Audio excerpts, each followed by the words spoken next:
Welcome to the Ralph E. Johnson Jr. YouTube channel, where we have thought-provoking videos, compelling interviews, and profound discussions about the society in which we live. And what could be more profound than the murder of a U.S. citizen or a citizen of humanity, period. My condolences go out to the Tyre Nichols family on behalf of him being brutally murdered by the 5 police officers in Memphis, Tennessee. Of course, due process has to take its place in order for justice to be rendered. But we saw the video.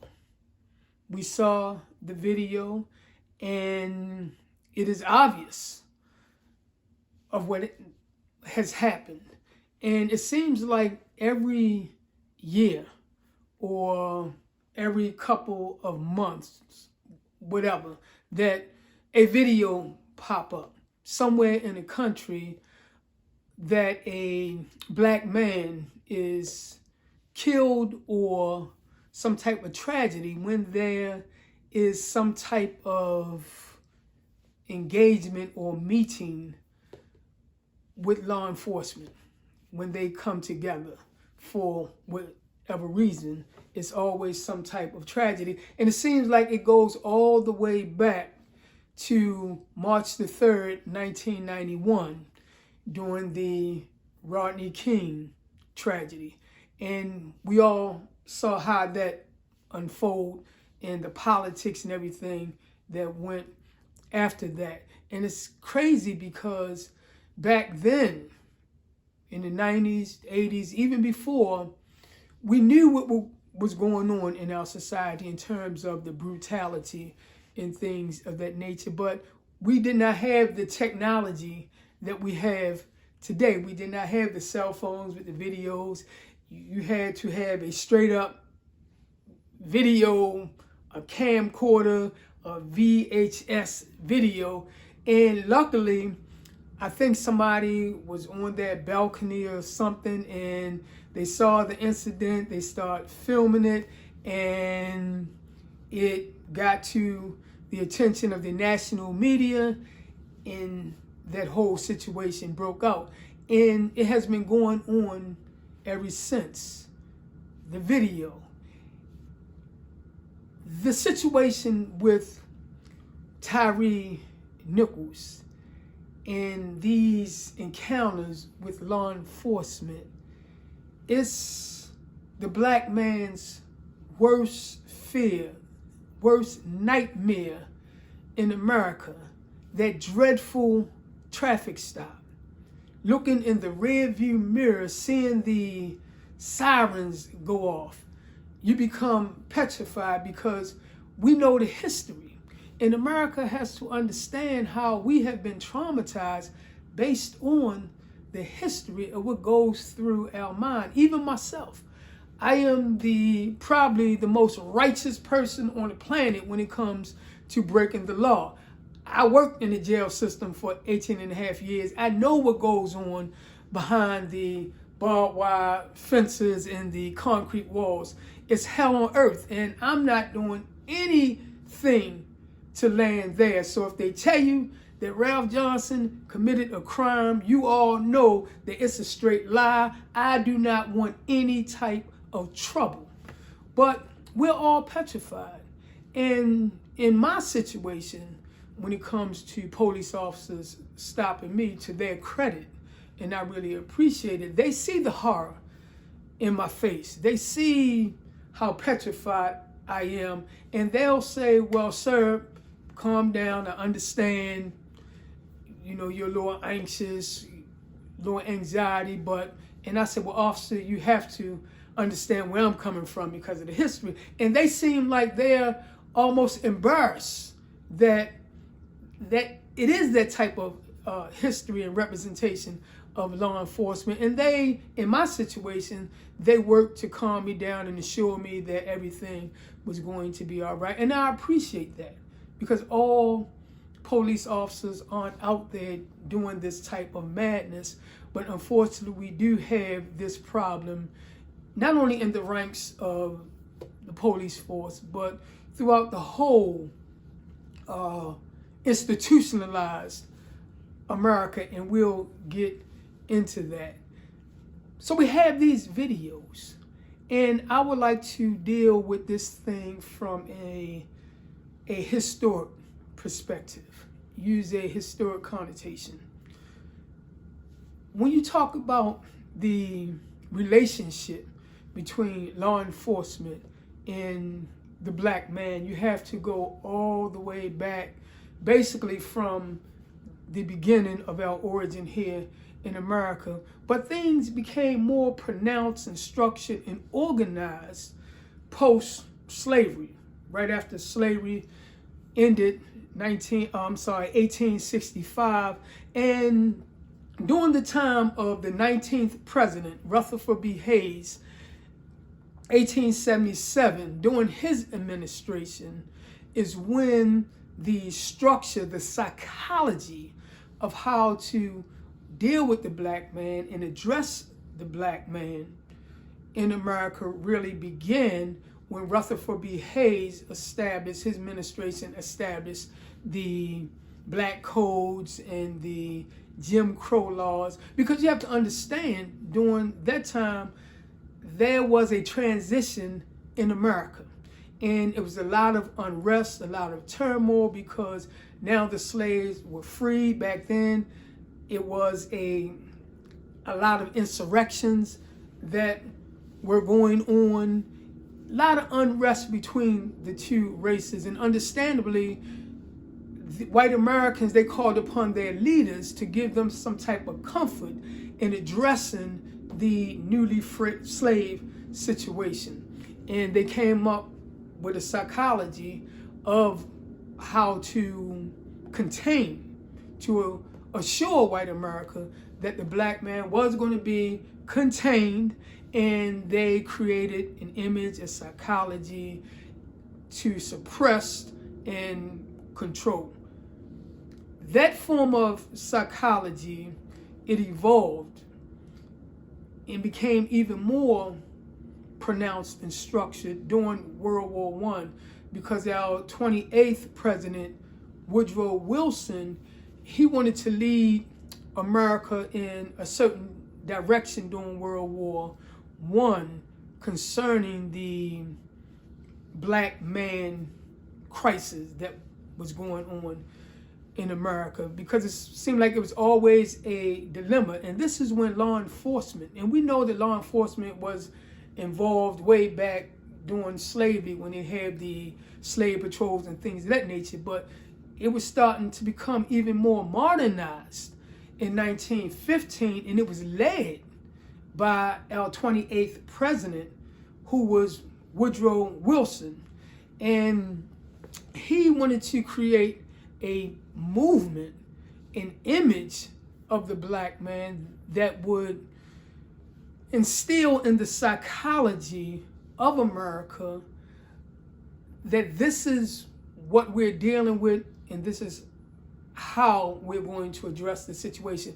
Now, it started with a movie, and it's crazy because we know that movies and music have major influences over people.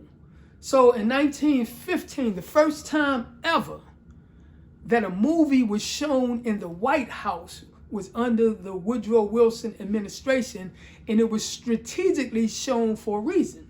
Now, D. Griffith, he was a movie producer at the time, and he came up with this movie called The Klansman. Later, it was changed to The Birth of a Nation, because this was Woodrow Wilson's idea, President Wilson's idea, where he wanted to take America. And the historical psychology that prevailed throughout America was depicted in this film called The Birth of the Nation.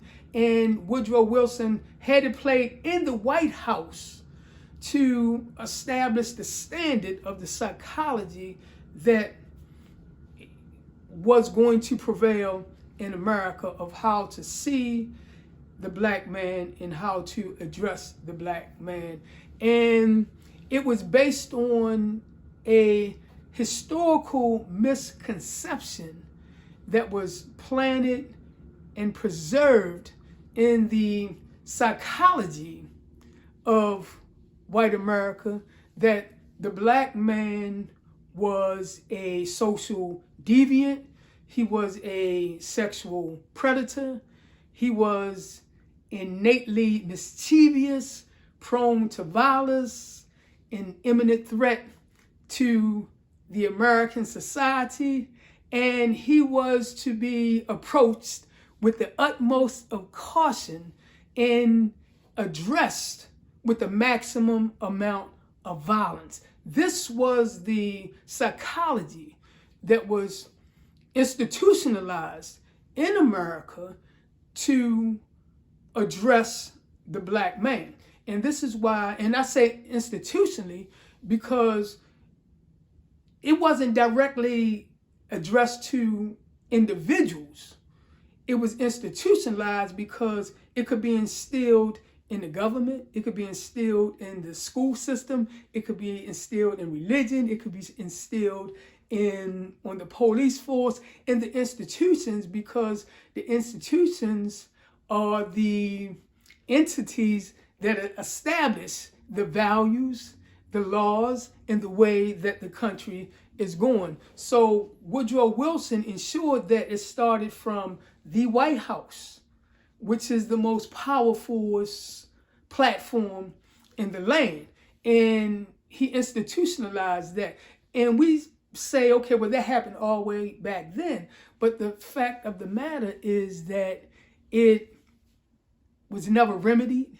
It was never corrected over the years. Instead, it was constantly enforced. So it prevails today. So this is why we have a lot of confrontations between law enforcement, because it's institutionalized. And on certain levels, it really does not have anything to do with black or white. And this is why that black police officers could have the same mentality of a white police officer if they have been institutionalized or conditioned to think a certain way, because it is the institutions. It is what goes on in the academies. It is what goes on in the textbooks. It is what goes on behind the pulpit. It is what goes on in the media. It is what goes on in the locker room, in the boardroom. That institutionalized thinking condition that causes you to behave in a certain way. So if you are part of that institution or that department or that agency, then you're going to think according to the values that have been established in that particular area. And if society deems the black man as a social deviant and somebody is prone to violence and innately mischievous, then it's planted in the subliminal conscience that this is his position in society and this is how he has to be addressed. And unfortunately, it goes on today. So dealing with the psychology of law enforcement and the black man, it has a lot of historical ramifications. And until it is actually remedied and addressed and really targeted, then it's going to constantly prevail. There's a debate that's going on throughout the nation right now as to why is there swift justice right now? Now that we see that 5 black officers killed a black man, but when white officers kill a black man, we don't have swift justice. There's a debate. A lot of people feel there's double standards, non-equity when it comes to law enforcement, and that's a good debate, considering the history. But in this particular case, it was Memphis Police Chief Davis, the police chief in Memphis. She looked at the tape, and she's been in law enforcement for 36 years. And she made a command decision. She looked at that tape as a professional. She didn't care if the officers were white, black. She didn't care. All she saw was brutality and wrongdoing. And she said that something had to be done. In fact, she saw all the videos. She wanted prosecution immediately almost. She gathered all the information and everything. She went to the DA and she created that form of urgency because she made a command decision as a professional that cared about humanity altogether. And this is why justice was so swift. And we need more. We need more leaders to do the same thing. Forget all the politics. Forget all the scrutiny. If you see injustice or injustice, address it immediately. Send that message. We're not going to have this. And start the due process. Get these people indicted. And let's hope that justice prevail. I cannot see how it cannot prevail. But then again, you're looking at the Rodney King tapes of 91. We clearly saw the 4 officers beating the crap out of Rodney King, and they were found innocent, which was crazy.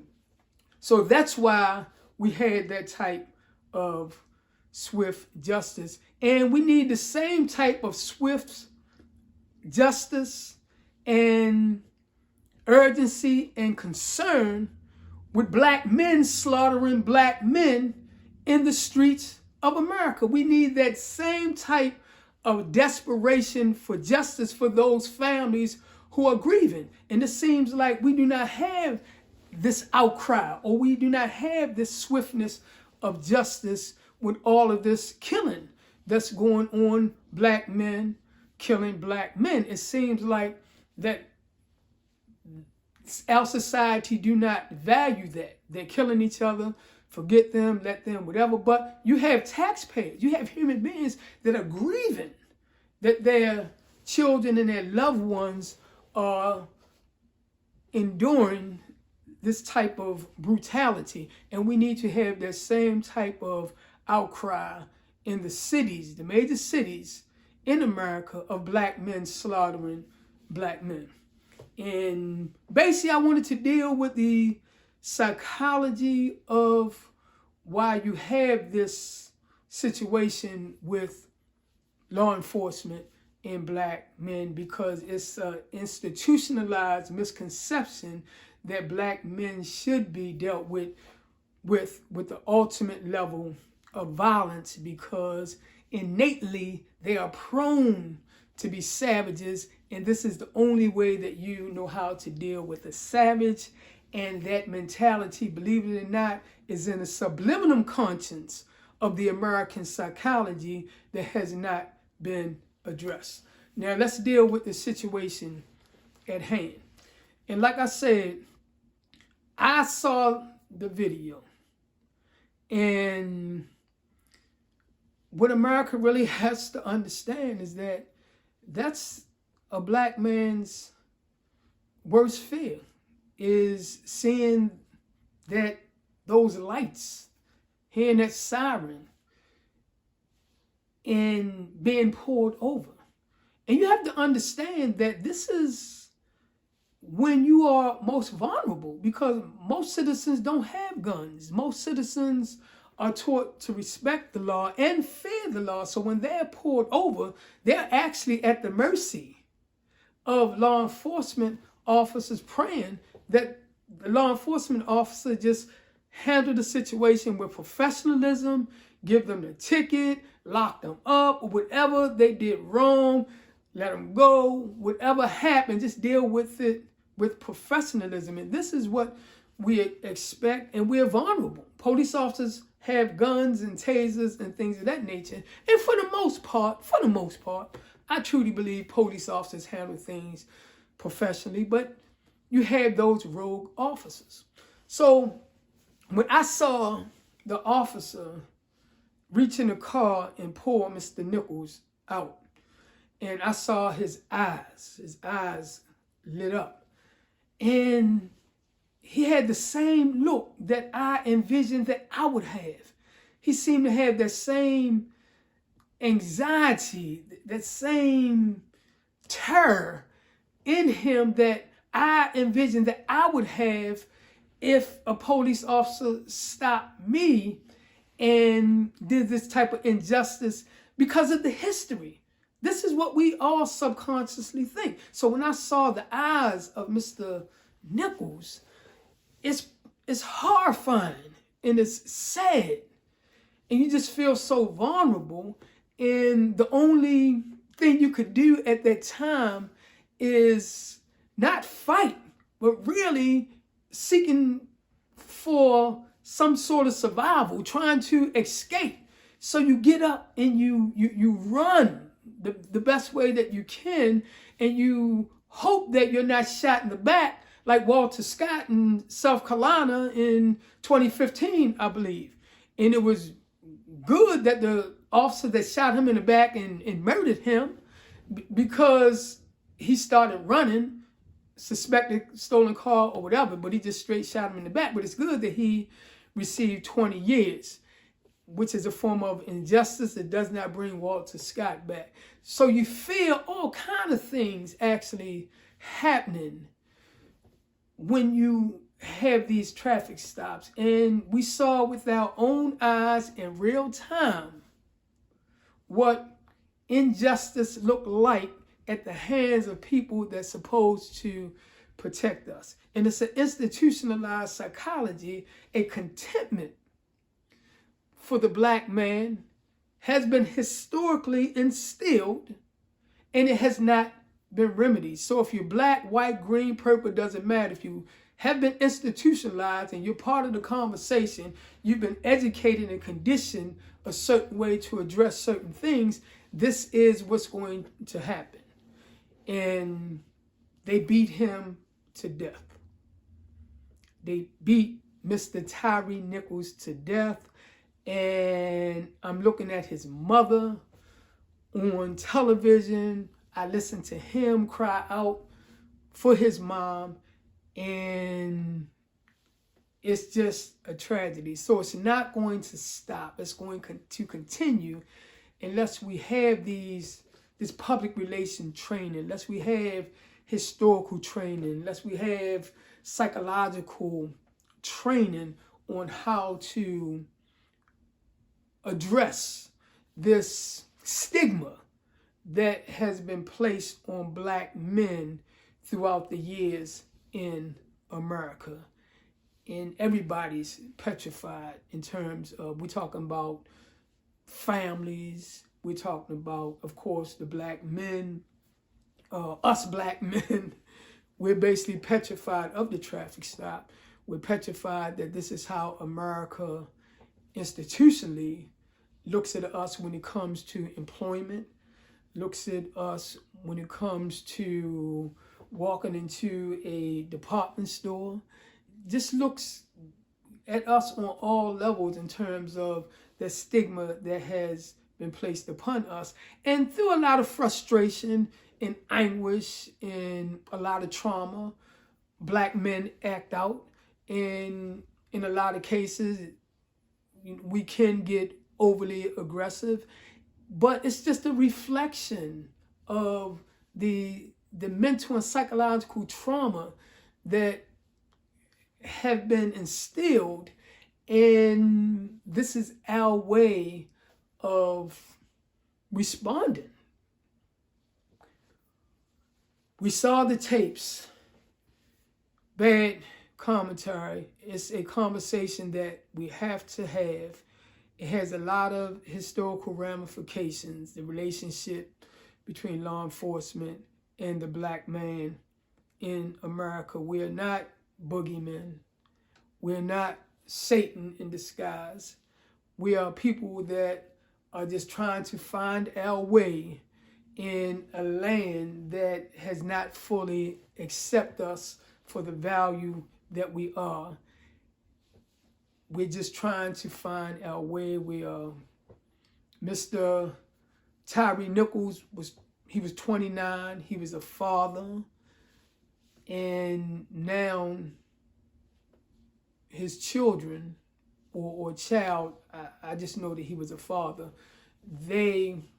or his 4-year-old son, I do know he had a 4-year-old son, I'm not sure if he had other children, but his child or children do not have a father. And we know in our society we need a mother and a father to have that balance.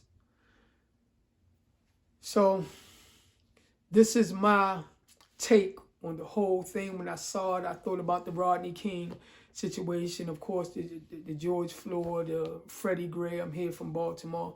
And you think about all these videos.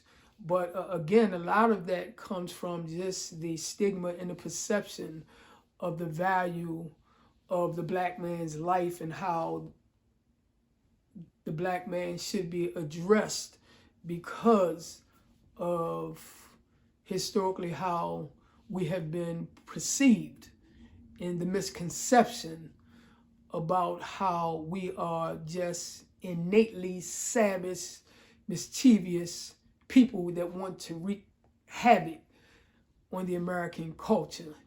It's a real brutal account of the psychology that we have to endure. Knowing this, we definitely know this, and we do not have the power. So we are at the mercy of those who are in power. And this video, I am appealing to whoever is in power or just basic Americans. Let's wrap our brain around the situation and let's start having respect for each other and dealing with each other based on merit and not based on skin color, not based on religion, not based on anything, but just the merit and the genuine respect of us all being human beings. God bless you. Thanks. If you like this video, please like, share, and subscribe to help the channel to grow so that we can continue to convey pertinent information. Thank you.